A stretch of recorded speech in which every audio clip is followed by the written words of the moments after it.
Hi, in this video we're going to look at how to convert a fraction into a percent. So you may actually already have all the skills needed to do that, but I definitely want to make sure that you can see the whole thing from start to end. Okay, so we're going to start off by converting a percent to a fraction first, which is significantly easier. So percent to fractions first. So here we have let's say an example where we have to convert 35% to a fraction. Oops, there we go. All right, so we're going to convert 35% to a fraction. The key thing that we have to remember here is that percent means out of 100. So this actually means 35 out of 100. But it's not done here. Yes, this is a fraction, but we do want to express our fraction in simplest forms. So in order to do that, we want to find the GCF of the numerator and the denominator. And in this case, the GCF, the greatest common factor, is 5. So we go ahead and divide both the numerator and the denominator by 5. Oops, there we go. And we get 7 in the numerator and 20 in the denominator. So that's how you take a percent and convert it into a fraction. Now going the other direction, converting a fraction into a percent is a little bit harder, but we'll be able to do it. Okay, so now we're going to go ahead and convert 3/8 to a percent.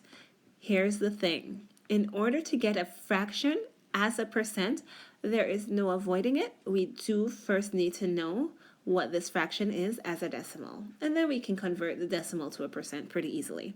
So the key thing here is remembering that that fraction bar really means divided by.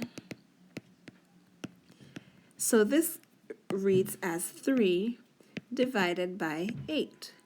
So we can go ahead and set up our long division, and I hope this is review for you. If it is review for you, this will not be hard. If it's not review for you, I'm going to be going a little bit fast, so you may want to check out a video on long division if I went too fast for you to understand. All right, so 8 into 3. All right, so 8 goes into 3, no times, but there is a remainder. We're going to have that 0 here. 8 goes into 33 times. We line up our decimal point. 8 times 3 is 24. Now we can subtract and we get 6, and I sincerely apologize if this is not review for you. I hope it is. All right, now 8 into 60 is 7, and 8 times 7 is 56, and we can go ahead and subtract and figure out that the remainder here is 4. We need to keep going because there is a remainder. Drop the 0 here. 8 into 40 is 5. 8 times 40 is 40, and this is good news because there is no remainder. So as a decimal, and that's not what the question is asking for, but as a decimal, 3/8 is 0.375.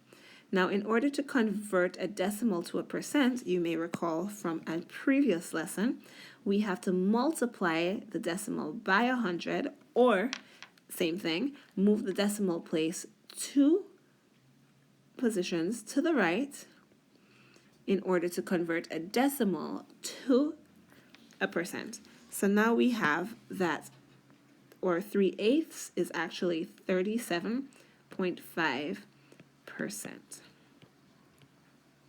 And that's how you convert a fraction to a percent.